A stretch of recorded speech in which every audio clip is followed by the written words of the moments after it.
गुरवे गौरचंद्राय राधिकायै तदालये कृष्णाय कृष्ण भक्ताय तद्भक्ताय नमो।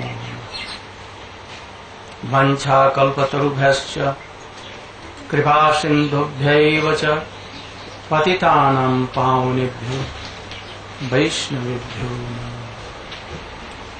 नमो। महावदन्याय कृष्ण प्रेम प्रदायते कृष्णाय कृष्ण चैतन्य नाम्ने गौरभक्तिसे।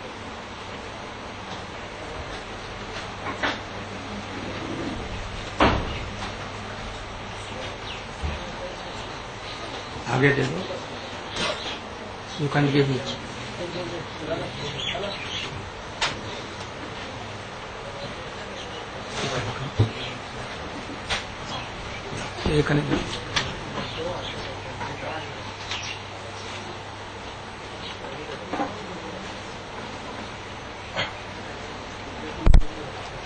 आज बड़े खुशी की बात है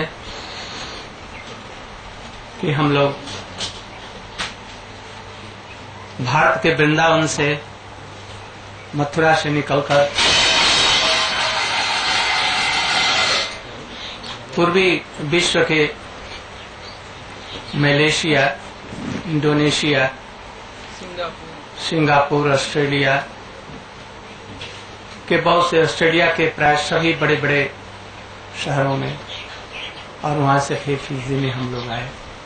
यहाँ भी हम लोगों ने नादी में और सुबह में, लंबासा में भी कुछ प्रचार कर यहाँ आए हैं। विशेष करके हम हिंदू भारत के प्रवासियों से मिलकर के बड़ी खुशी हो रहे हैं। यहाँ पर देख रहे हैं वो फेस भारतीय जैसे सभी लग रहे हैं। तो दो एक बातें कहने का अवसर है, इसलिए मैं कहूंगा। यूं तो आज हम लोगों के महाप्रभु के परिकरों में आज अद्वैताचार्य जी का आविर्भाव दिवस है। आज से 500 वर्ष पहले कृष्ण श्रीमती राधिका जी के प्रेम भाव को लेकर जगत को कुछ प्रेम की शिक्षा देने के लिए, धर्म की शिक्षा देने के लिए नवद्वीप धाम में पधारे थे। उनके परिकरों में अद्वैताचार्य महाविष्णु के अवतार कहे जाते हैं। आज उनका आविर्भाव तिथि है। ये एक वैदिक सत्य है, नित्य सत्य है। कोई चीज माने या न माने, भगवान है या नहीं, बहुत दूर की बात, किंतु एक चीज सत्य है जिसको सभी धर्मी विधर्मी जो कुछ है उसको मानने के लिए बाध्य हैं कि इस जगत में मृत्यु जरूर है। इसको डिनाई कोई नहीं कर सकता। इसलिए मृत्यु जरूर जगत में एक सत्य है। और दूसरी बात, इस जगत में ये भी सत्य है कि जो जन्मे हैं मरना तो जरूर पड़ेगा, किंतु उनको जरूर बूढ़ा होना होगा। यदि बचे गए तो बूढ़ी होना होगा। और बहुत से प्रॉब्लम्स हैं। बुढ़ापे का दुख और संसार में तरह तरह के कष्ट हैं, रोग हैं। इसको भी कोई अस्वीकार नहीं कर सकता। और ये जगत आया कहां से? बुद्धिमान पुरुष वह है जो यह सोचता है कि आज ऐसा काम करूं जैसे दिन में कोई दुख ना आए, कोई प्रॉब्लम नहीं। किंतु उससे वो व्यक्ति सुखी है जो ये विचार करता है कि हमारे जीवन में कोई दुख ना आए। और उससे भी वो सुखी है।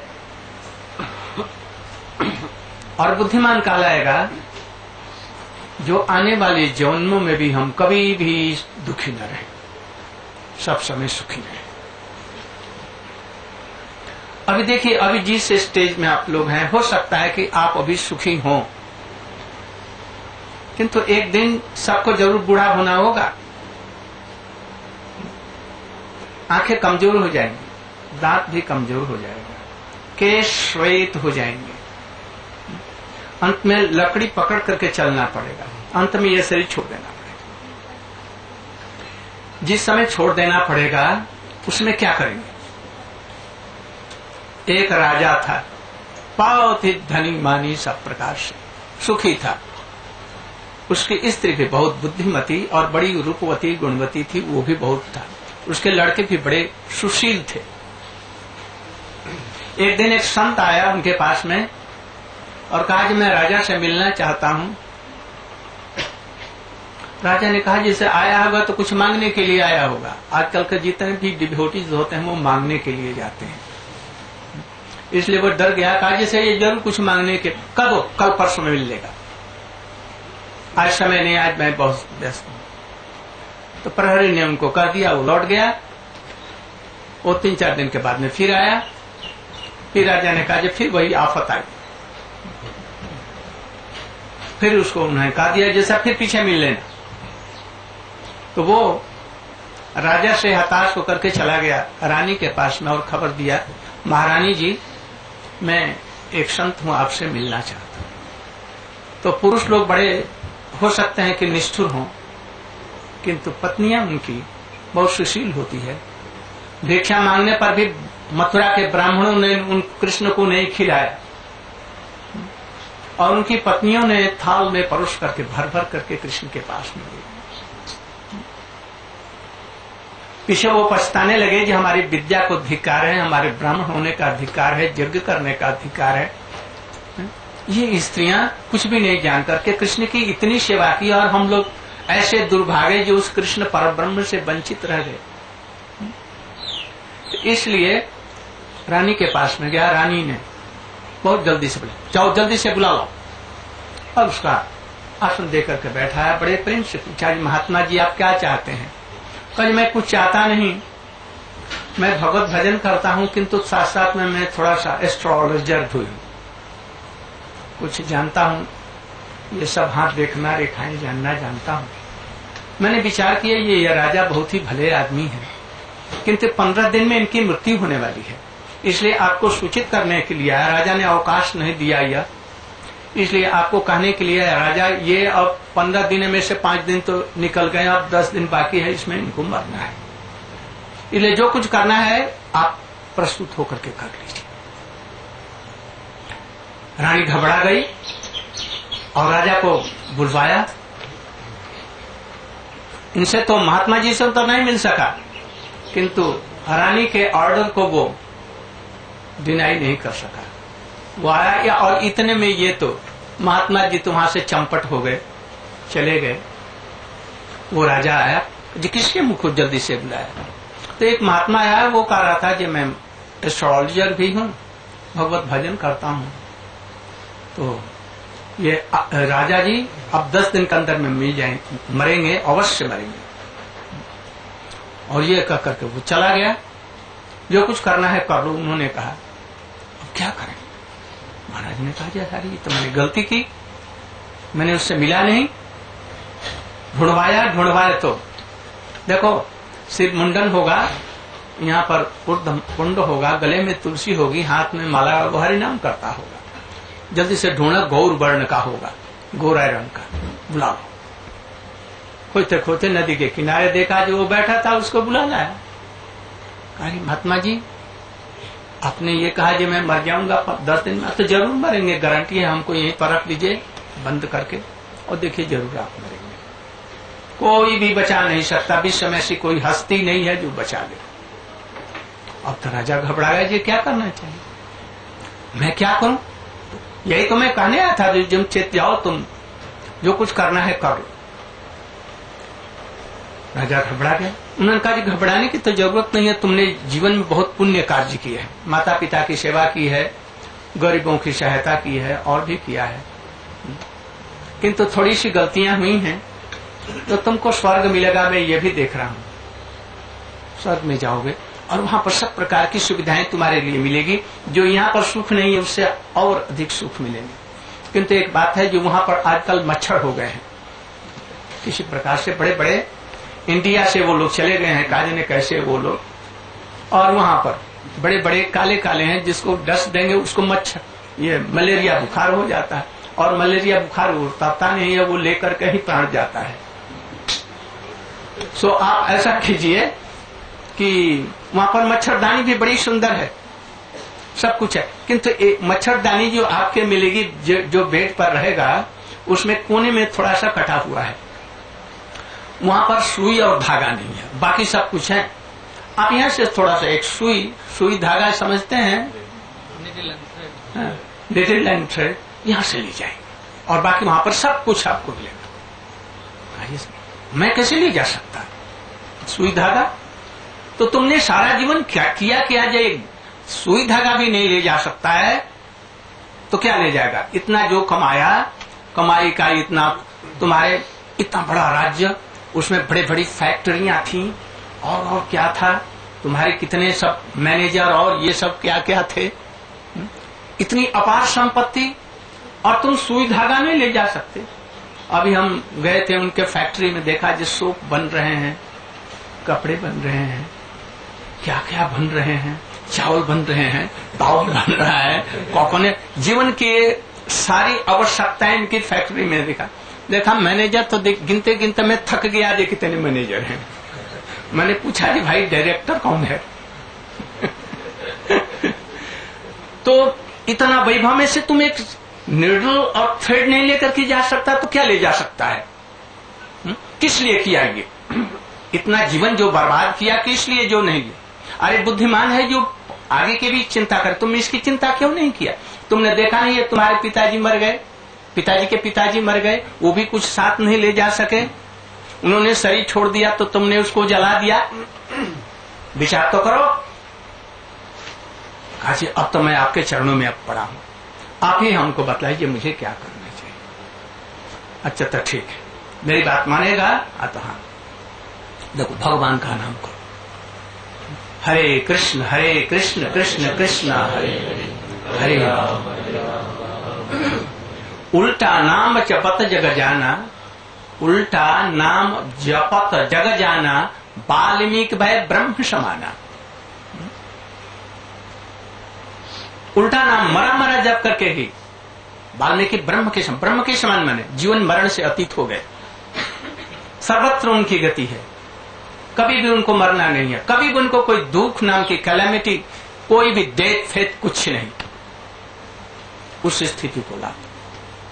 इसलिए तुम भगवान का नाम करो, ये 10 दिन और कुछ तुमको कुछ नहीं करना है, बस कह करके चले गए। और देखा तो उनकी मृत्यु भी नहीं हुई, कुछ नहीं, वो शरीर ही एकदम सर बैकुंठ लोग को पहुंच गए, इस जगत की तो छोड़ना ही, और स्वर्ग में जाकर के फिर वहां से लौटना पड़ता है, और उनको लौटने की जरूरत नहीं। नाम लेत भव सिंधु सुखाही, कर्म विचार सुजन मन माही। नाम लेते भव सिंधु सुख जाए। भव माने क्या? भव माने होना, क्या होना? पुनः पुनः जन्मना, पुनः पुनः मरना। ऐसा कोई जगत में है जो मरेगा नहीं? अवश्य मरेगा। इसलिए बुद्धिमान वही व्यक्ति है जो अपना लोक परलोक सभी संवार जाता है, बना जाता है। यह समझिए कि हम लोग ये शरीर नहीं है, हम लोग ये शरीर स्थूल नहीं, हम लोग हैं क्या? We are part and parcel of supreme personality of Godhead. इस चीज को समझे। कोई पुरुष होकर के है, कोई स्त्री, कोई गोरा, कोई काला, कोई मछली, कोई पेड़, कोई कुछ, अपने कर्मों की वजह से हुए हैं, किंतु यथार्थ में हम ट्रांसडेंटल हैं, नित्य सत्य, हमारा जन्म मरण नहीं है।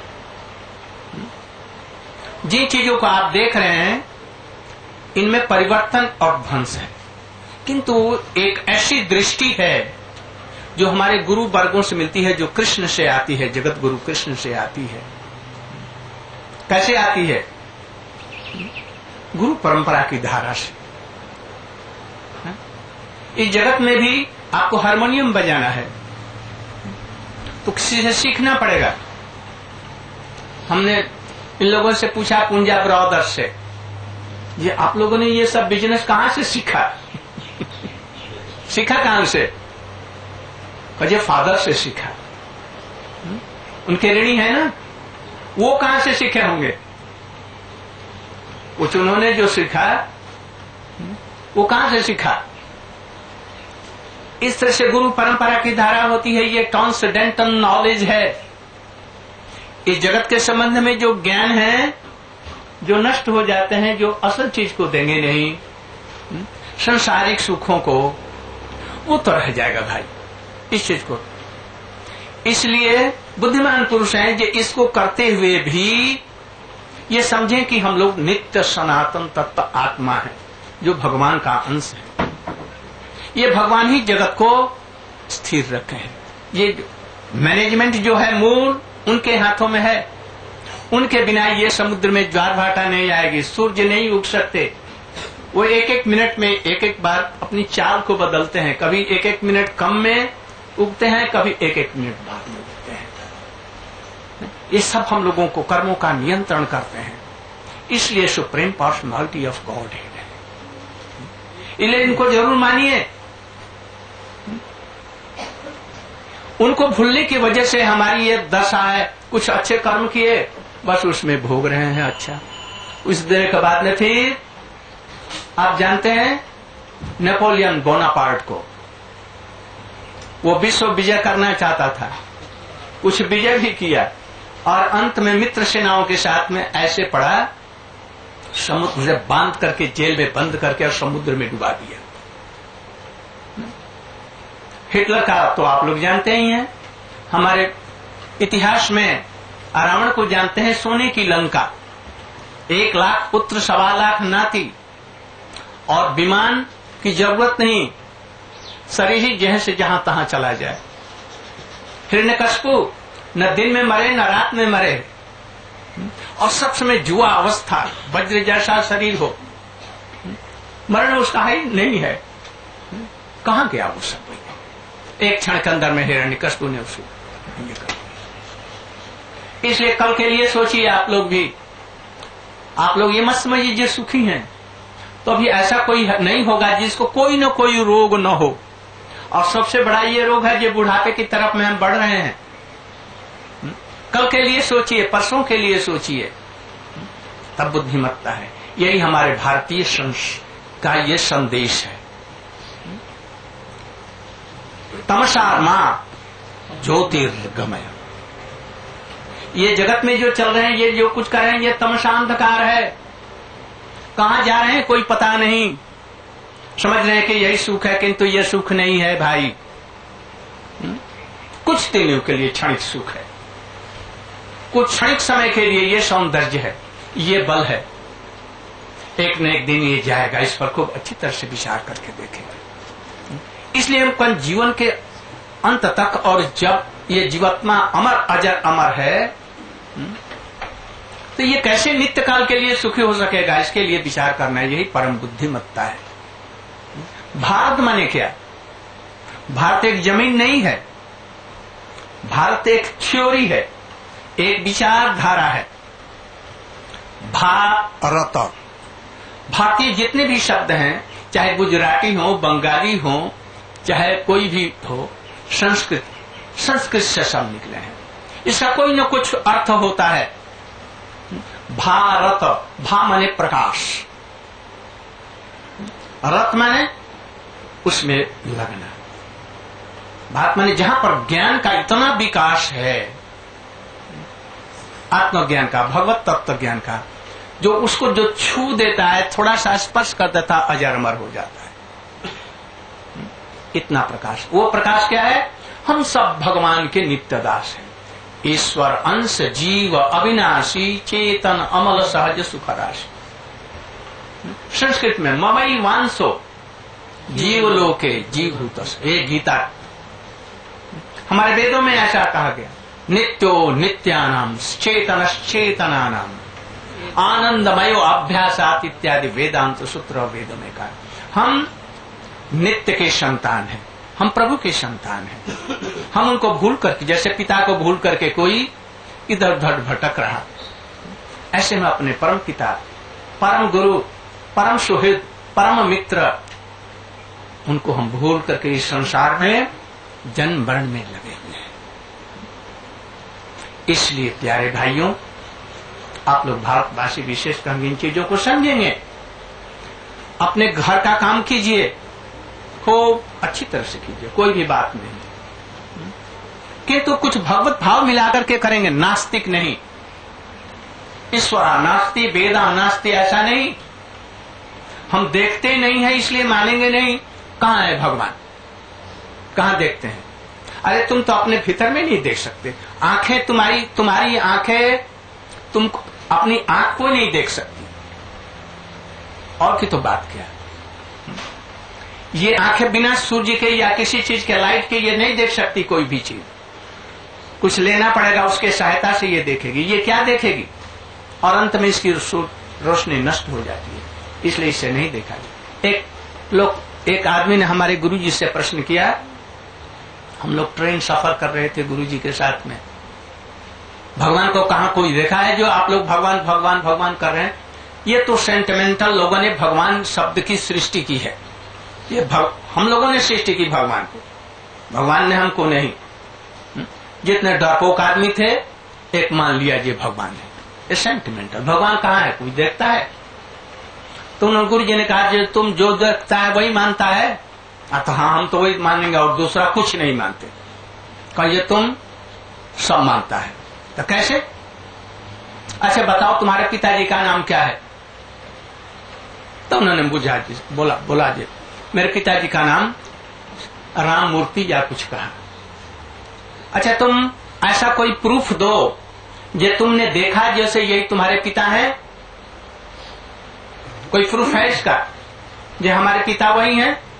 कोई कह सकता है हाथ उठा करके? यदि मैया ने झूठ बोल दिया तो? अरे तुम तो उसके बहुत दिन के बाद में निकले। उस समय माता पिता का जब संयोग से तुम पैदा हो, जो बीज पड़ा, उस समय तुम था। इसलिए गलत बात है यह कहना। मैया ने कहा, मैया के बात पे विश्वास करना पड़ेगा, यहाँ वही तुम्हारे बाप हैं। और यदि मैया ने गलत कह दिया तो मैया पर विश्वास नहीं हुआ तो फिर तुम्हारे क्या कहेंगे उसको? तो इसलिए कुछ ऐसी ट्रूथ है, फंडामेंटल ट्रूथ, जो फंडामेंटल है। इसलिए इस विश्व का सृजन करने बनाने वाला सब कुछ ये कृष्ण है। राम इत्यादि अलग नहीं है। उन्हीं के एक भाव से उनको देखा जाता है, उपासना के तारतम्य से। ये सब चीजें इन आंखों से नहीं दिखेंगे। इसके लिए गुरु की जरूरत है। संसारी आदमी नहीं देख सकता, उसके लिए थोड़ा सा प्रयत्न करना पड़ेगा। आप बतला सकते हैं कि यहाँ आग है कि नहीं? बेटी यहाँ आग है? तू बतला तो। नहीं है ना? आग है। तुम्हारे पेट में भी आग है, शरीर में, नहीं तो तुम हजम नहीं कर सकते। अभी कोई चीज को लेकर के रगड़ देना, आग निकल जाएगी। यदि माचिस होगी तो ऐसा कर दो, फिर या वो क्या एक होता है ना, देखा, सर्वत्र आग है। ऐसा कोई चीज नहीं है जहां आग नहीं है। ऐसे ब्रह्म व्यापक है, भगवान व्यापक है, हम देख नहीं पाते। अणु अणु में, परमाणु में वो है। वो हमारा सब कुछ जानता है, हम उसे नहीं जानते। इसलिए भाइयों, इस हमारे वैदिक सत्य में हमारे वेद, उपनिषद, गीता, रामायण हमारी माताएं हैं। माताएं झूठ बोल देंगी। गीता, भागवत, रामायण ये झूठ कभी नहीं बोलेगा, क्योंकि ये भगवान के मुखार के बिंद की बातें हैं। ये तुलसी की रामायण मत समझना, ये तुलसीदास जी ने लिख दिया। क्या लिखा उन्होंने? भगवान ने अपने ज्ञान की प्रेरणा दी और प्रेरणा देने से उन्होंने लिखा, अपने उन्होंने नहीं। उनके गुरु के माध्यम से वो ज्ञान है। वाल्मीकि जी को नारद जी ने दिया, नारद को कहां से आया? ब्रह्मा से आया। ब्रह्मा जी को किसने दिया? स्वयं कृष्ण ने। इस तरह से इन चीजों को समझना चाहिए, इसलिए विचार करके और आगे देखिए कल क्या होगा। अभी हमारे एक शिष्य इंग्लैंड में गए, वहां पर करोड़ों रुपए उनके दैनिक आमदनी है उस बड़ी कंपनी के। उन्होंने कहा कि इतना जो कमाते हैं, आपके मरने के बाद में क्या होगा? दोनों हाथ से पकड़ लिया सिर। मैंने कभी सोचा नहीं भाई, मैं तो पागल हो गया, मैं क्या करूं? मरना तो जरूर पड़ेगा, उस समय क्या होगा? मैं कोई विचार ही नहीं, पागल जैसे हो गए। आप लोग ऐसा मत होंगे, पहले से विचार करके कीजिए। इसलिए जभी से ये ज्ञान है हुआ, तभी से इस विषय का अनुसंधान करें। जीवन में कैसे सुखी रह सकते हैं? जीवन में सुखी रहना एक कला है। ये बिन सत्संग न पावहि प्राणी, बिना सत्संग के नहीं मिल सकता है। अपने ज्ञान को सीमित समझेंगे, यह ज्ञान ट्रांसडेंटल नहीं है, लौकिक ज्ञान है। इसका अभी पागल हो जाएंगे, सब खत्म हो जाएगा, इसका कोई भी मूल्य नहीं है। आंखें हैं, नहीं भी रह सकती हैं। कोई अत्यंत सुंदर शरीर है, हो सकता है कि वो लुंज पुंज हो जाए। इसलिए भगवान पर विश्वास रखना चाहिए। इसलिए भारत है, ये दिव्य ज्ञान, अलौकिक ज्ञान वहां पर है। और वो कैसे है? इतना सहज और सरल है कि जैसा आपका भाव है वैसे उनको सरेंडर कर दीजिए। प्रभु मैं तुम्हारा हूं, आप मेरे हैं। कुछ नहीं करना है। मुसलमानों को 10 बार उठना और बैठना पड़ता है, नमाज पढ़ना पड़ता है, परिश्रम है ना? किंतु हमारे यहां उठो बैठो भी मत, जहां पलंग पर बैठो, जैसे बैठो हो, प्रभु का एक बार राम नाम, कृष्ण नाम कर, बस सब सहज। यदि हृदय से नहीं आता तो ऐसे भी कह दो। इसकी प्राचीन उपाख्याने हैं हमारे वेदों में, उपनिषदों में, भागवत में। अजामिल कैसा ये हमारे वाल्मीकि जी कैसे, और एक उल्टा नाम मरा कहने से अब देखिए हो गया राम राम। इसलिए इसको साधारण चीज मत समझेंगे। इसलिए सभी काम कीजिए। सवेरे एक बार हाथ जोड़ करके प्रभु को, हे प्रभु मैं आपको देख नहीं पाता, बहुत अज्ञानी हूं, आप मुझ पर कृपा करें। बस इतना ही कहना है। आप माला जो फेरेंगे यही भी कोई जरूरी नहीं है, ये तो पीछे देखा जाएगा। पहले ऐसे तो विश्वास तो कीजिए ये प्रभु हैं और हमको कंट्रोल करते हैं, तो हमारे ऊपर बड़े दयालु हैं। भगवान निराकार हैं ऐसा मत सोचेंगे, वो नहीं दिखाई पड़ते हैं इसलिए, ऐसा नहीं। अरे क्रिश्चियनिटी में भी ऐसा है क्या?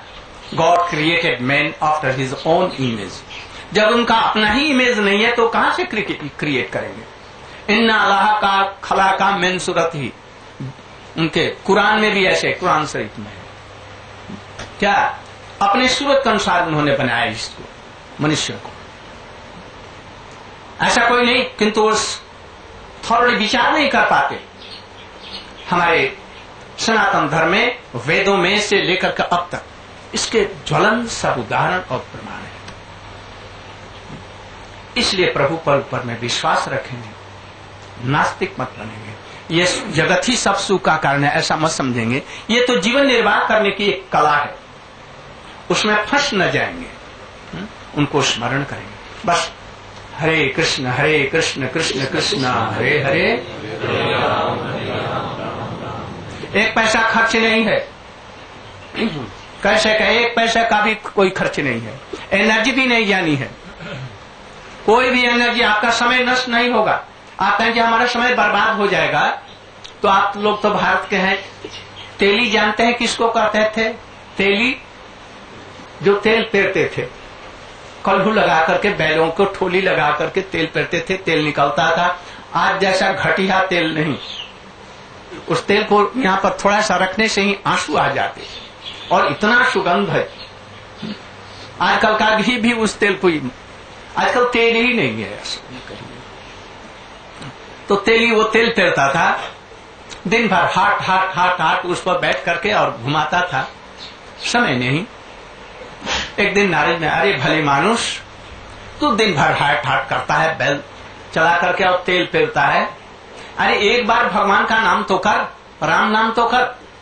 क्या महाराज जी कहूं, मैं जानता हूं कि अच्छी चीज है किंतु मैं कर नहीं पाता, मुझे समय नहीं है जब मैं कर समय नहीं है। तू खाता है, तू टट्टी जाता है, पेशाब करता है, तुमको समय नहीं मिलता है। तो उस समय करने से होगा तो जरूर होगा। अच्छा तो आज मैं टट्टी करने के समय में जाऊंगा जंगल में, उस समय में जरूर कर लूंगा। तो बस समय तो और नहीं मिला, टट्टी समय लोटा उठाया, भारतीय जैसे कि बाथरूम जो होता है ना स्वाभाविक इंटरनेशनल बाथरूम में वो गया मैदान में, और वहां पर टट्टी करते समय राम राम 2-3 बार किया। किंतु एक नियम है, जहां राम नाम होगा वो हनुमान जी जरूर पहुंच जाएंगे। चाहे करोड़ों आदमी एक साथ टट्टी बैठे हैं या नाम इधर उधर कर रहे हैं, रामायण सब जगह एक एक शरीर धारण करके वो पहुंच जाते हैं। तो वहां भी पहुंच गए। देखा ये तो बड़ा बदमाश तेली, ये स्नान करके नहीं कर रहा है, ये टट्टी करते हुए अपवित्र होकर के ये कर रहा है। उन्होंने उठाया और एक लात जम करके दिया। लात ऐसी दी जो कुंभकर्ण को लगते ही वो गिर गया, और रावण भी गिर गया। 10 मुख में मट्टी भर गई, वो गिर गया। मेघनाथ गिर गए, कोई बचा नहीं। और ये तेली हरे कृष्ण करते हुए, हरे राम राम कहते हुए शौच किया और आराम के साथ में चला गया। अजी क्या बात हुई, इसको मैंने इतने जोर से मारा है, ये इसको कुछ नहीं हुआ, क्या बात हुई?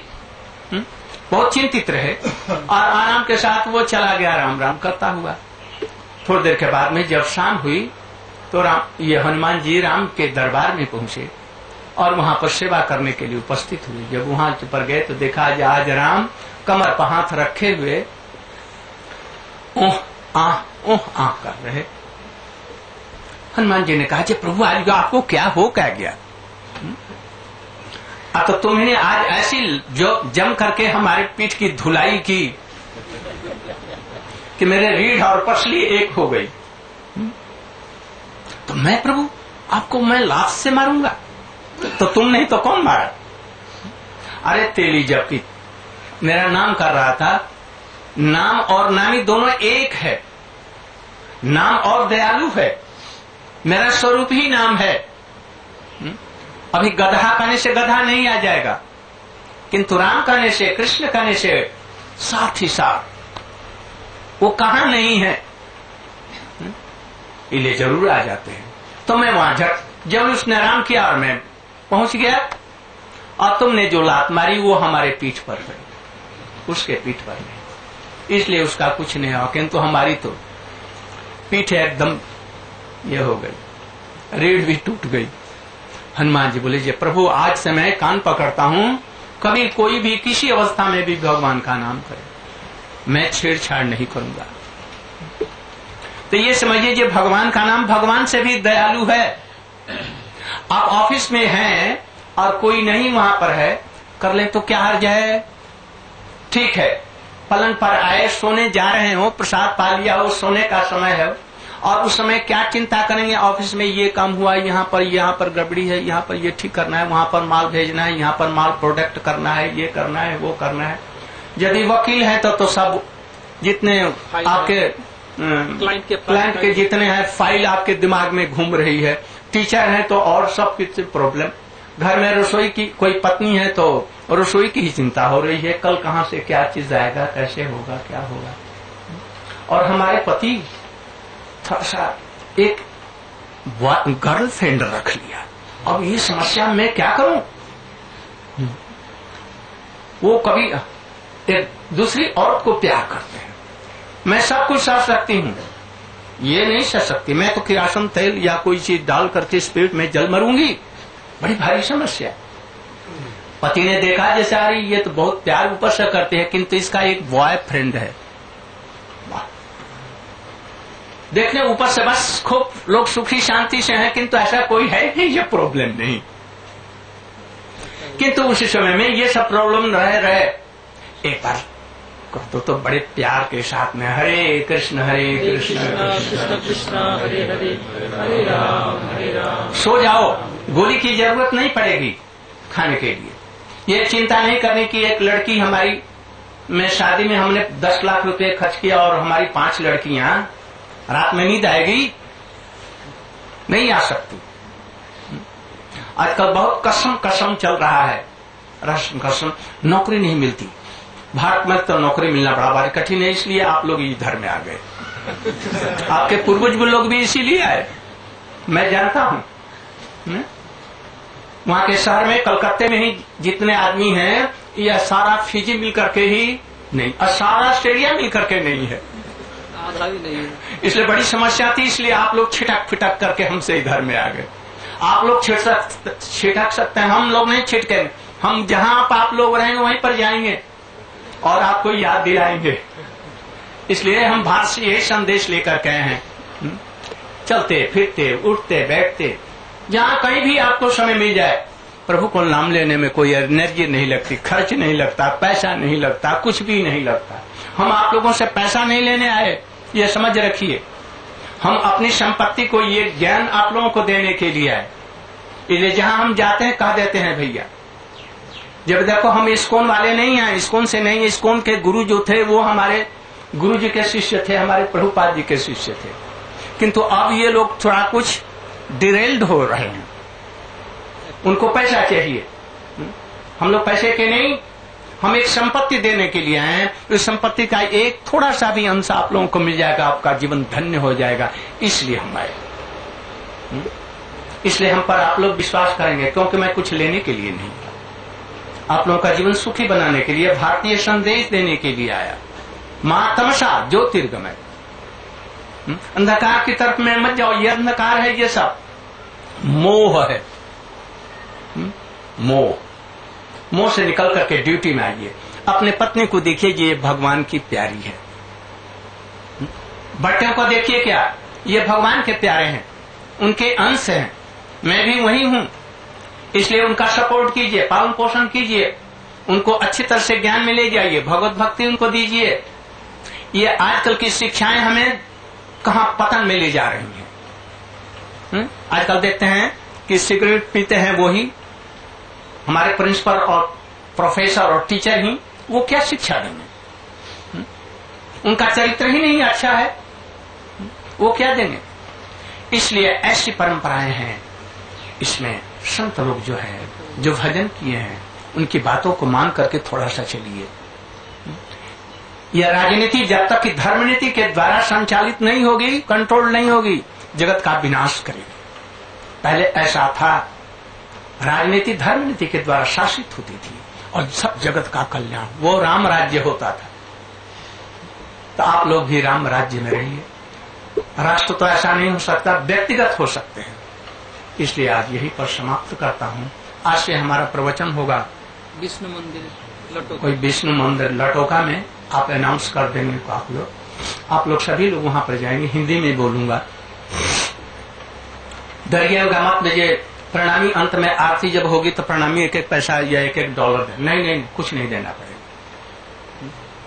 कोई डरने की जरूरत नहीं। आप लोग आएंगे और स्वच्छंद हृदय से आएंगे, इसको सुनेंगे। अच्छा लगेगा तो आप लोग इसको पालन करेंगे, नहीं अच्छा लगेगा तो कोई बात नहीं, मैं अपनी टोकरी भरी हुई फिर वृंदावन में ले जाऊंगा। मैं सस्ते में बेचने की चेष्टा करूंगा। किंतु यदि कोई आज का दूध नहीं बिकता है और घर घर में वहां दुकान पर मदिरा बिक जाता है, लाइन लगी जाती है एकदम। हमारे बच्चे आज इंडिया में भी कोको कोला सीख रहे हैं, दूध नहीं पीते, कोको कोला फेंक देंगे, दूध फेंक देंगे, कोको कोला कहीं मैया से मांगेंगे।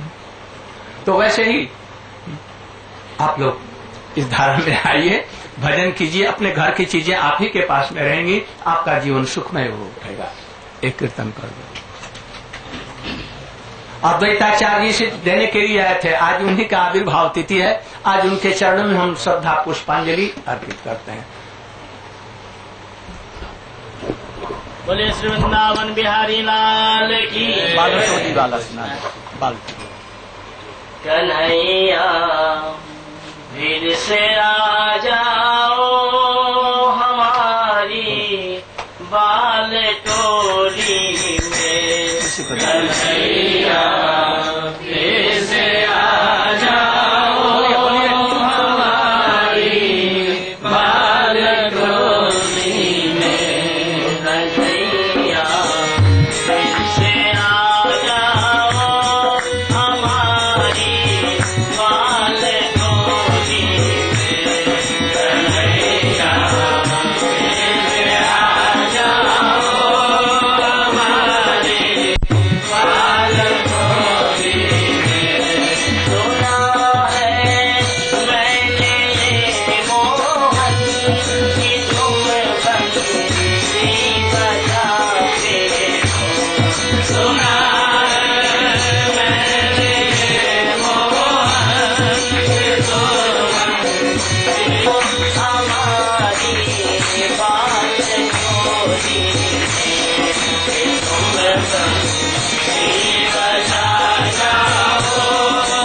जय श्री कृष्ण चैतन्य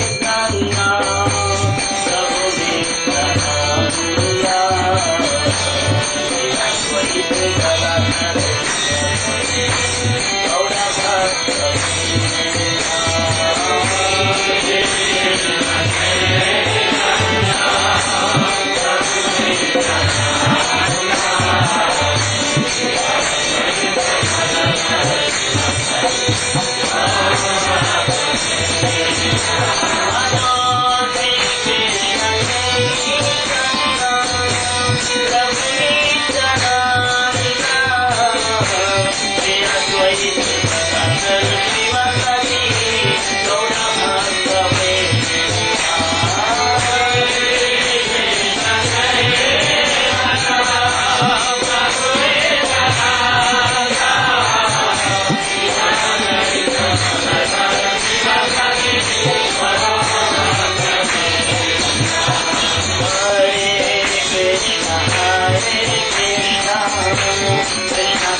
रहस्य की बात बतलाता हूं।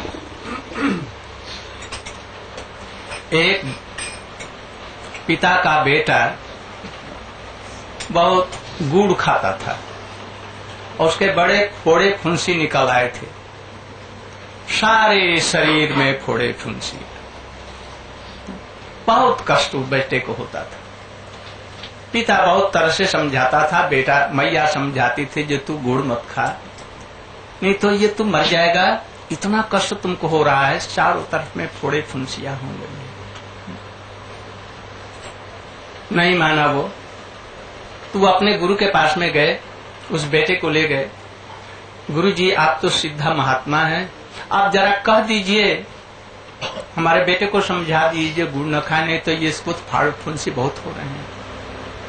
तो उन्होंने कुछ सोचा गुरु जी ने और कहा, ये परसों ले आना। तो परसों ले गए। तो परसों उन्होंने बेटे से कहा, समझा करके, बेटे मीठा खाने से तुमको फोड़े फुंसियां हो रही हैं और बहुत कष्ट में है, इसलिए तू आज से छोड़ देना, मत खाना, ठीक है? तो उसने कहा जो ठीक है। और सचमुच में छोड़ दिया। 2-3 दिन के बाद में वो ठीक होने लगा, धीरे धीरे ठीक हो गया। उसके पिताजी गुरुजी के पास में गए, गुरुजी से कहा, जी गुरुजी आप पहले दिन ही क्यों नहीं कहा दिए, जो 2 दिन की देरी लगाई, वो तो अब ठीक हो रहा है। उन्होंने कहा कि देखो, कहने से ही नहीं होता, कहीं पढ़ने से ही नहीं होगा, कैसे होगा? उस दिन तक मैं गुड़ खाता था, मिठाई खाता था, इसलिए मैं खुद ही खाता हूं और फिर कहूंगा तो मेरी बात नहीं मानेगा। बात कब मानेगा? जब मैं जिसको प्रैक्टिस करता हूं उसमें सिद्ध हो चुका हूं। इसलिए भगवान का नाम ट्रांसडेंटल नाम है, पुस्तकों में पढ़ लिया वो भगवान का नाम नहीं होगा, नहीं होगा, वो शब्द ब्रह्म नहीं है। कहीं किसी ने ऐसे चलते कह दिया, सुन लिया राम राम, अरे वाल्मीकि जी ने तो मरा मरा कहा, देखो कैसे हो गए, और हम लोग सीधा ही कहते हैं कहां हो रहा है। मतलब क्या है? कोई ऐसा सिद्ध हो जो इस नाम करके सिद्ध हो, जिसको पक्का विश्वास है भगवान के नाम करने से हमारा सब कुछ सॉल्व हो जाए। ये जगत की भी प्रॉब्लम सॉल्व हो जाएंगे, पर जगत के भी, और इसी से हम नित्य सुखी होंगे। इसकी अनुभूति जिसने कर सका है उसके यहाँ से शुद्ध ब्रह्म शब्द, ब्रह्म नाम लेना, तब इसमें होगा। यही रहस्य है। नहीं तो जहां तहां जैसे तैसे गली में इधर उधर सुन लिया, सिनेमा में सुन लिया, रामायण अभी देख लिया, अभी आप लोगों के सागर का रामायण आया था आपके यहाँ, तो उससे कितने आदमी चेंज हुए? हो सकता है कि सुनने के समय रो दिए हों, चेंज कितने हुए ये होना मुश्किल है। नारद जी ने अजामिल जैसे लोग को और उनको वाल्मीकि को सब कुछ चेंज कर दिया। तो वैसे कोई सिद्ध हो, हरिनाम शुद्ध करने वाले हों, भगवान के चरणों में जिनका प्रेम हो, भगवान का साक्षात नहीं करने वाले नहीं है तो करने वाले हों, अभी योग्य बन रहे हैं, ऐसे हों शुद्ध से। जब वहां पर सुनेंगे तो ये पुष्ट शब्द ब्रह्म आपके हृदय में है। अभी हम लोग नाम करते हैं, बीड़ी सिगरेट धुआं कसते हैं, कोई मांस भी खाते हैं। मांस माने क्या? मांस, मांग माने मुझे, स खादती, वो खाएगा जिसे हम अभी खा रहे हैं। अभी बकरी खा रहे हैं, बकरी आपको खाएगी। आप अभी मछली खा रहे हैं, मछली भी आपको खाएंगी, जरूर खाएंगी। मीट, MEAT, MEE, मी, ईट, जिसे हम अभी खा रहे हैं वो हमको खाएगी।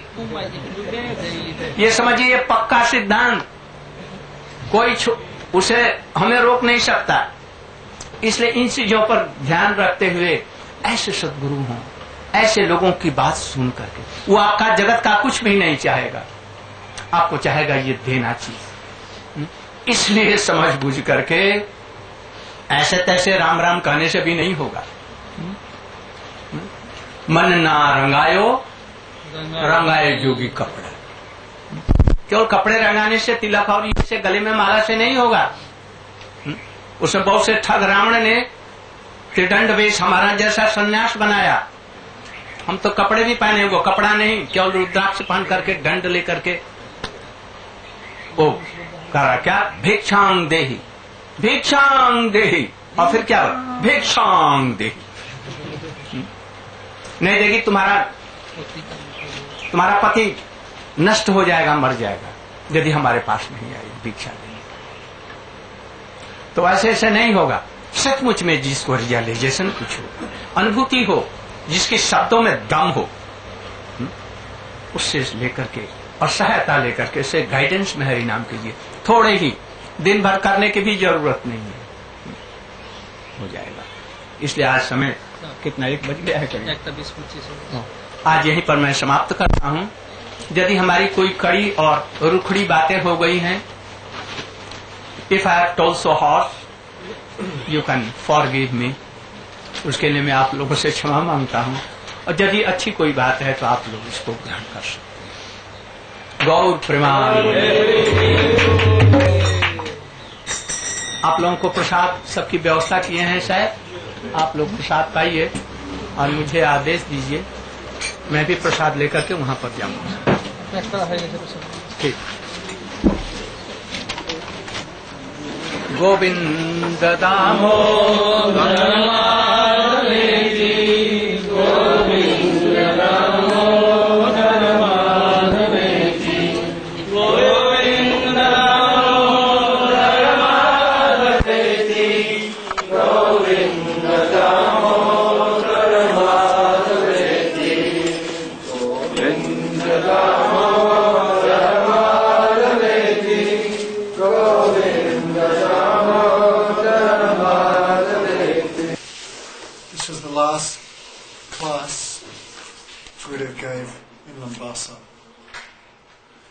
So he started by saying, that's where he spoke publicly about, he was saying that I have no relationship with ISKCON.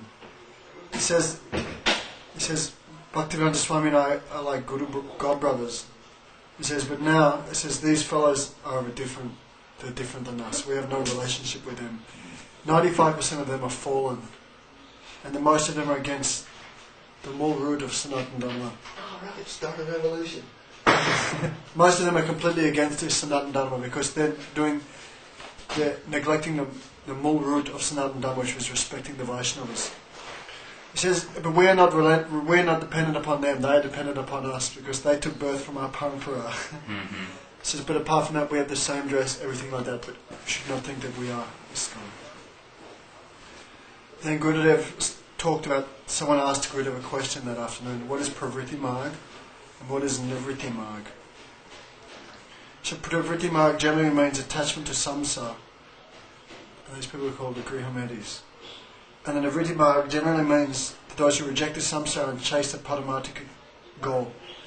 But this Pravritti this Pravritti Marg, or this tendency towards sense enjoyment, has 2 classifications. One is those, are the people who may have all good qualities, but they have no Atma Dharma, no Sanatana Dharma, no interest in the paramarthik goals. So these examples like Yadyati Maharaj, Harishchandra Maharaj, they might have all the good material qualities, but they have no spiritual life. But the second group of this Pravritti Marg is householder devotees like Maharaj Janak, Ambarish Maharaj, Bharat Maharaj, Yudhisthira Maharaj, like that. And then the Nivritti Marg also has 2 divisions. One is the impersonalist headed by Astavakra, Sankacharya and his disciples and sannyasis. And their goal is towards moksha. But the second group of Nivritti Marg people is renowned saints like Narad Muni, Sanat Sananand Sunat Kumar, Sukadev Goswami, and these are all Paramahamsas and they're all devotees. So he talked about Yadyati Maharaj, for example. He was cursed. He married the daughter of Sukracharya, didn't he? Then he became attached to another girl. And Sukracharya was so angry, he cursed him to become an old man. He said, but there's one condition, if you can find someone to swap your old age with, then you can enjoy. So he did. Yadyati Maharaj had so many sons, and the youngest son, wasn't it? Yeah, I think so. The youngest son said yes, Father. The youngest son. He took his father's old age and gave him his youth. And then he enjoyed for thousands of years with Urvasi, one prostitute, heavenly prostitute. And the end of his time, he lamented, if one puts more ghee into the fire, does it become small? No. So by enjoying material sense enjoyment, does your desires become less? So no. So after this,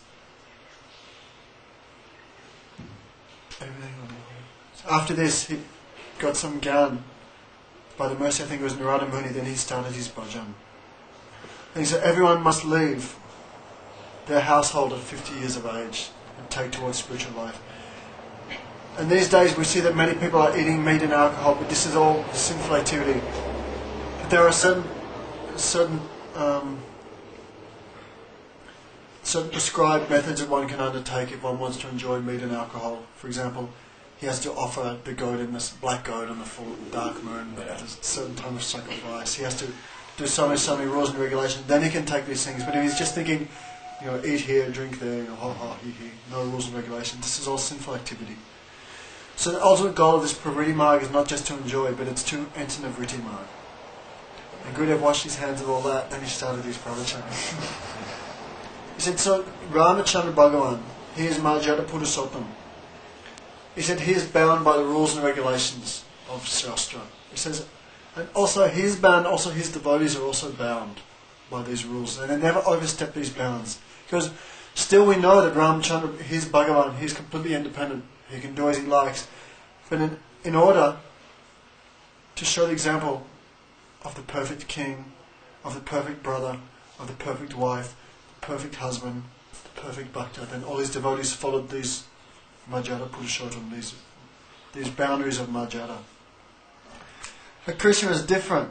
He said, he is Lila Purushottam. He's the Lila Purushottam, the enjoyer of all Lila. So, he has no Marjada. He has no rules and regulations. He has only his Marjada is Prema Bhakti. He says, by Gyan we can know that by drinking our thirst will go. But by actually drinking the water we can experience how thirst goes. So by Gyan no we satisfy, but actually by performing Bhakti we can understand how happiness will come. So Krishna's Prem is not checked by these rules of Marjada, and nor is his devotees' Prem. Ram has no sakas. Ram never plays the flute. Ram never dances. Ram never does Raslila. So he is checked by the rules and regulations, but Krishna is not checked. He is completely free. For example, in Vrindavan, Krishna is sleeping on his cot, and the sakas come in, and they jump on him, and they wrestle with him, they pull his ears, they shake him like this. They say, "Oh, Sari." Sari means like it's almost like an insulting term, which means like my brother-in-law. Like you're married to my daughter, that means I'm elderly. So they say, "Oh, sorry, you're still sleeping. You're still sleeping." So they're wrestling like him. He says, "But can Hanuman come and do this to Ram in the morning?" No, it's completely impossible. Ramchandra would never stand it, and neither can Hanuman. Also cannot do. So Krishna is hungry for this prem, and the Bhakta is also hungry for this prem. So in the pastime, then he told the pastime of Krishna and Sridham Saka wrestling. How Sridham threw Krishna on the ground and sat on his chest and said, "Now you've been defeated." And Krishna was laughing, and Sridham was a bit angry. He said, "Why are you laughing? I have defeated you." He said, "No." He said, "In society, that person whose nose is up, he is the victor." He says, "So my nose is up and your nose is down." So Gurudev was laughing. He said, So in the Leela of Krishna, this Marjada has been kicked like a football so many miles away. That was the exact term he gave. And what to speak of the Sakas, he says, Krishna himself is taking the gopis' feet upon his lap and massaging them with his own anchal. He's wiping their faces, saying, "Napadeham nidaviju samyajam." He's saying that, "I promised that I would repay your prem, but I cannot do it." So Krishna is weeping, saying, "I am indebted to you." He said, why Krishna is indebted? Because the Gopi Prem is Akhanda. It's completely undivided. It says all their energy is given to only one source, to Krishna. And they left everything for Krishna. They left their husbands, they left their wives, they left their children, they left their homes, they left all Vedic rules and regulations. They left all future possibilities for happiness just for the chance to serve Krishna. He says, so that prem is a kanda, but Krishna has never left anyone for the gopis. So his prem is not a kanda, so this is why he is indebted. He says, what to speak of the gopis, even someone like Rukmini. Rukmini has 10 Rukmini and all these 16,108 white queens of Dwarka, Devashis. They each had 10 boys and 1 girl, and as each child was born, Rukmini's prem is divided between Krishna and the child, Krishna and the 2 children. So each child that is being born, the percentage of prem that goes towards Krishna is cut. It's been cut. So even what to speak of Krishna, even Rukmini's prem is a kanda. It says, and Rukmini has never left. She cannot leave her children, cannot leave her husband, cannot leave anything like the gopis have for Krishna. What does a kanda mean exactly? Undivided. Kanda means divided. So Rukmini's... Her prem is also kanda, divided. Then Sivananda spoke, but we've heard that passed on something before, and we've got a few classes to go through. So, this is last night's class. So, someone asked Gurudev 2 questions last night. Sit here if you can't sit. Someone asked Gurudev 2 questions on a piece of paper, so Gurudev spent half the class answering it. So someone asked, what is the qualification for a Brahmin? Someone asked, what is the qualification for a Brahmin? And the second question was, which side, if the husband is performing jagya, where should the wife sit? It's a pretty foolish question. But someone asked them. So Krishna quoted the Bhagavad Gita, Guna Karma, Chaturvanam, something, Mayashristam. Krishna says, I myself have established these 4 varnas and 4 ashrams. They said, and so Gurudev started off by saying, in Satya Yuga, there was only one caste. You know, there's Sudra, Vaishya, Kshatriyas, Brahman, the 4 divisions of humans, according to their adhikar, according to their tendencies.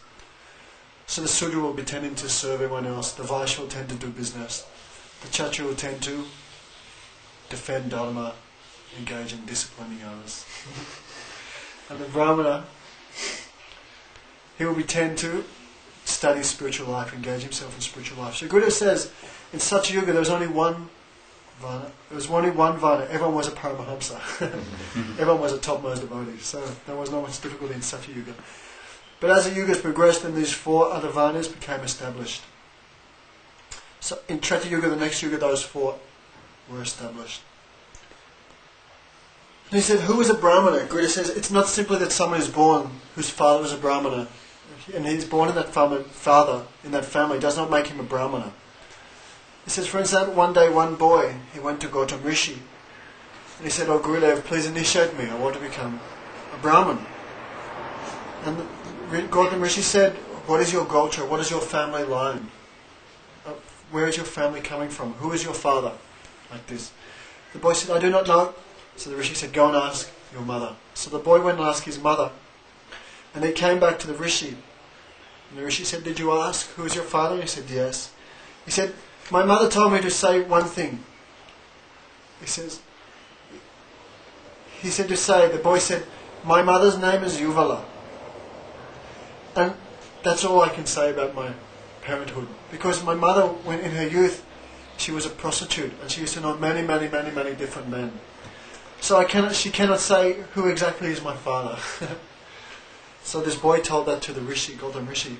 And Gautam Rishi became so surprised. He took that boy on his lap and shedding tears, he said, you must be a Brahmana. He says, because only a Brahmana could tell such an unpalatable truth. So you must be a Brahman. So he immediately gave him the sacred thread and initiated him into a Brahman. So then Gurudev quoted a shlok from the Mahabharata. That even if one takes birth in a Sudra family but he exhibits the qualities of a Brahmana, then he is a Brahmana. And then Gurudev gave, for example, that Ravan, his father's name was Rishabha, and he was a Brahman. And he had many sons, but Ravan, he was a Rakshasa, which means he's even lower than a Sudra. So even though his father was a Brahmin, does not mean that Ravan was a Brahmin. And he gave many examples of many different rishis. And there's one rishi called Singhi Rishi, and his mother was a deer. She said, what is his caste? Well, is his father a Brahmin, a Vaishya, or a Sudra? Who can tell? So this is immaterial. But he's a great famous rishi. He used to do many, many Vedic sacrifices for the demigods. He used to read the Veda, give classes. So he was, of course, he was a topmost Brahmana. So, but his mother was a deer, so we cannot trace. What's his name? Shingi or Shringi? Shringi Rishi. I think it's Shringi. Shringi Rishi.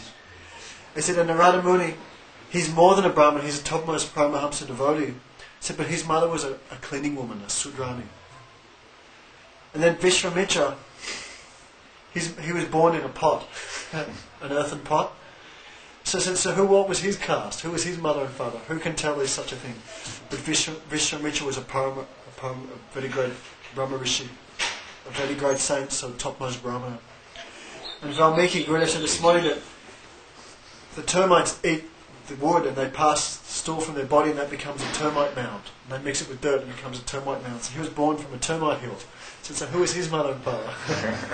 So these things are, we cannot trace someone's, whether they're Brahmana, or Vaishya, or Sudra, or a Kshatriya, simply by their family. No, you cannot do. You have to look at their qualities and you have to look at what sort of work they do. Guna karma. I said in Vashishta, he was born from a prostitute, a heavenly prostitute. But he was topmost caste of Rishi. And Vyasadeva, he was born from a girl who was a fish. In her last life she was a fish. Her name was Matsyagandha. So what is his caste?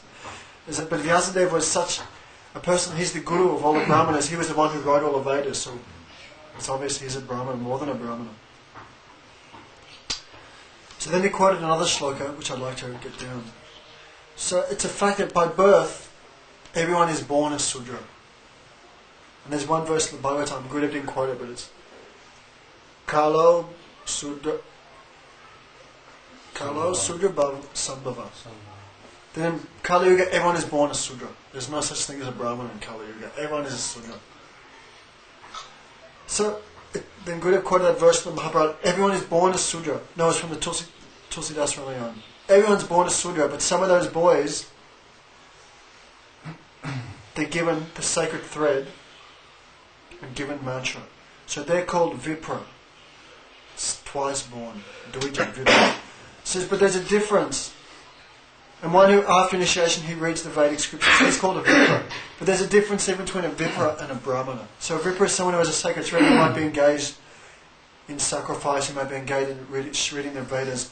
But unless he knows Brahmana, unless he knows Param Brahma, God, then he's not really a Brahman. Brahmana, he always quotes the verse, Brahmana something iti Brahmana. That a real Brahman understands. Brahman Janiti Brahmana. Janiti, that's right. One who knows Brahma, Janiti God, Brahmana. is a Brahmana.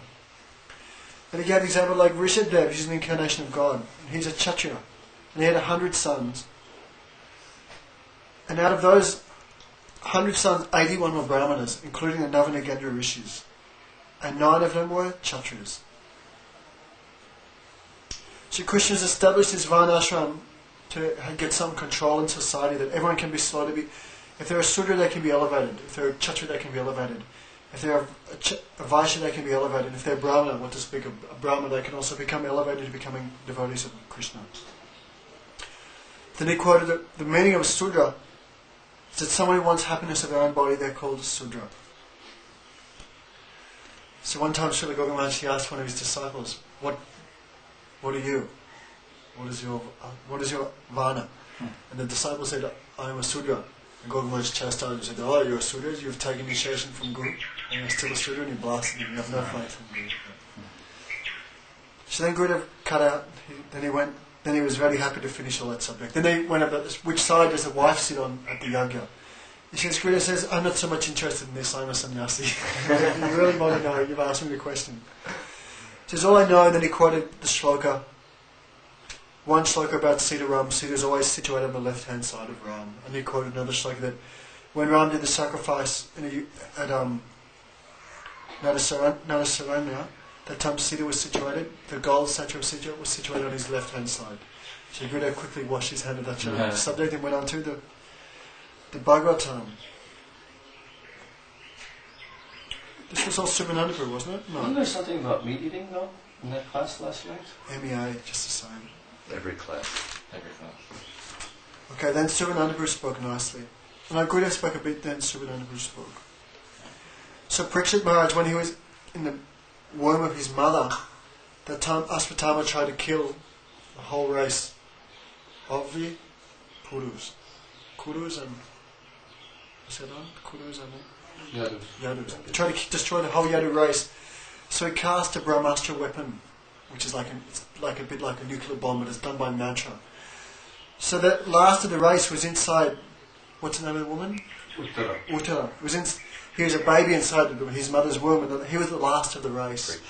So that Brahmastra weapon went inside the womb to kill him. And he became afraid and he prayed to God. And that time a four-armed form of Vishnu appeared in the womb, and the womb was burnt to death, but immediately by the grace of Vishnu, that womb came again and the child was completely protected. So he saw the beautiful form of Krishna in the womb, and that's why he's called Parikshit, because after he spent the whole rest of his life looking like this. Is this him? Is that him? Looking for that beautiful Vishnu. Parikshit means examiner. The examiner. So Parikshit means the examiner because he was always looking at everyone. Where is that person gone again? I want to see his beautiful form.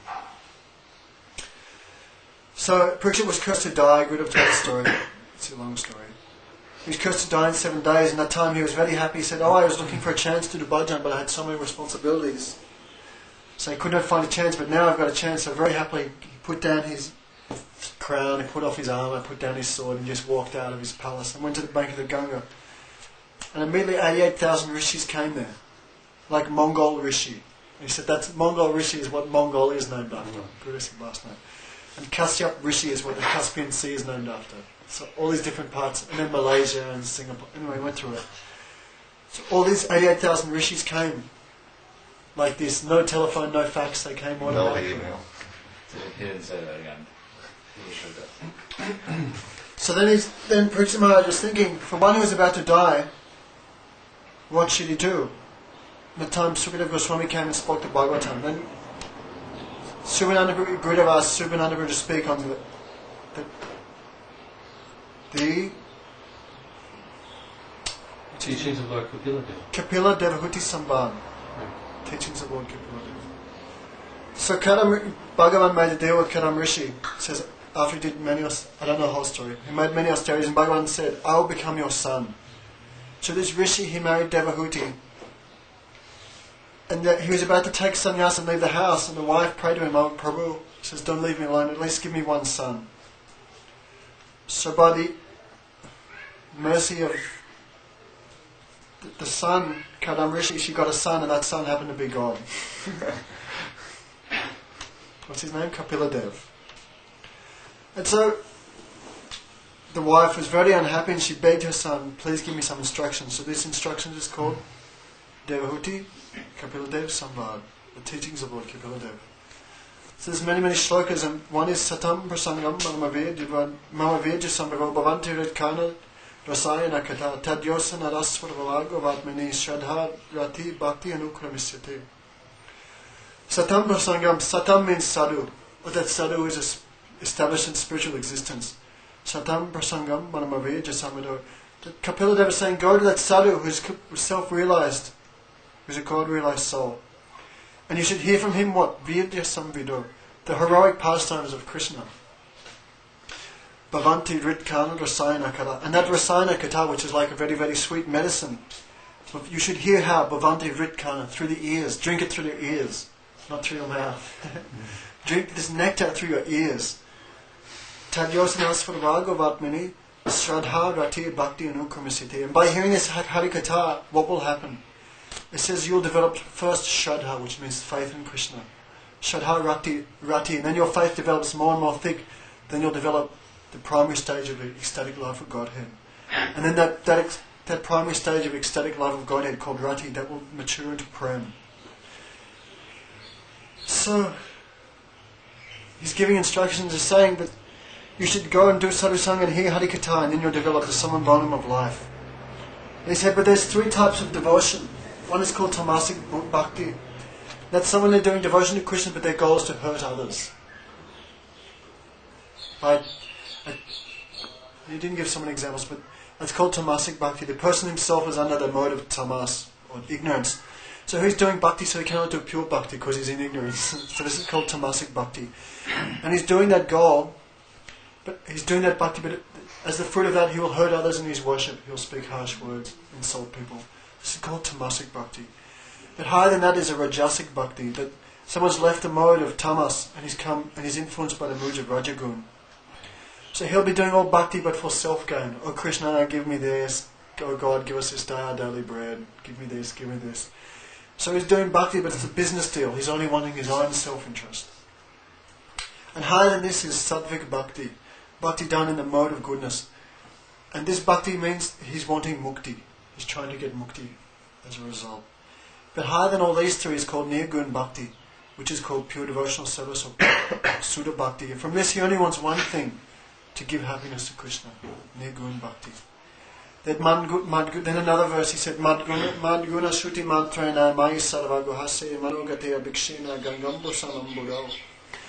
Oh Mother, my devotees, Madguna shruti mantrena, as soon as I hear my glories, shruti means to hear, as soon as I hear my glories, I, Sarva Guhase, Krishna, who is situated in the heart of everyone, manogate abhikshena, that their mind flows unrestrictedly towards me.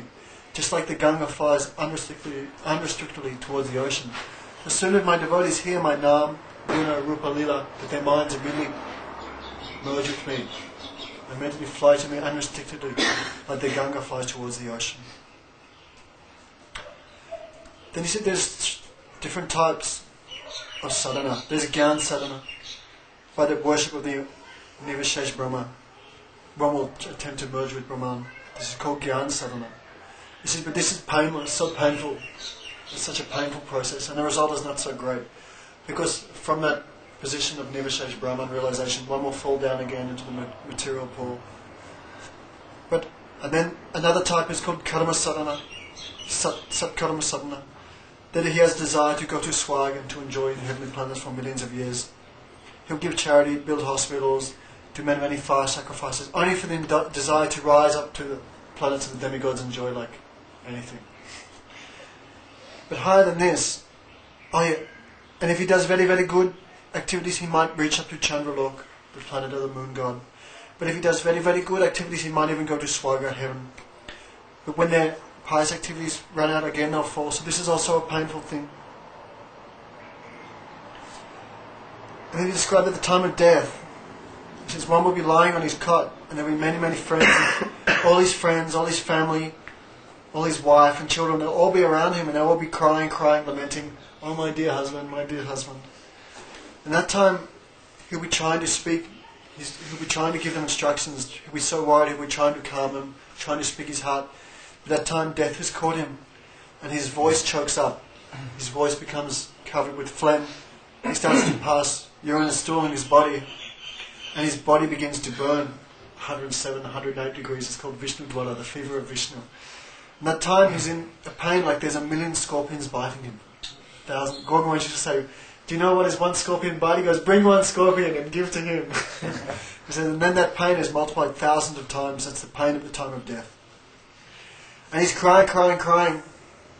But what happens? The carriers of Yamaduta come. The carriers of the message of death, they come and grab that sinful man, take him from his body and bring him down for punishment. By that time he's crying, but he cannot express any of this to anyone. And they take him down there to burn. So whatever sinful activities he's performed, he'll have to suffer that reaction to the letter. He cannot escape. Whatever he's done, he'll have to suffer. So after suffering there for countless thousands and thousands of lives, that soul again gets elevated. It goes again through the animal species, doesn't it? Well, yeah. It goes again from the very bottom, works its way up through the 8,400,000 species. Then that soul enters into the rainfall, and that rain falls, and the soul is in the rain, and it enters into the seeds. And according to the will of the Bhagavan, then different animals eat the seeds. Gurudev was saying this. Subhananda Guru. And then from the seed he gets put into semen, and then he's injected into the womb of mother. And he said one interesting thing last night. Then the baby is there in the womb suffering like anything. It's described in the Bhagavatam, he's upside down, he's crushed into a ball. It says, and the mother's stomach is so hot, he's burning, there's millions of worms chewing on his skin. And the mother drinks any alcohol, smokes cigarettes or eats chilies. Kava, drinks kava. That time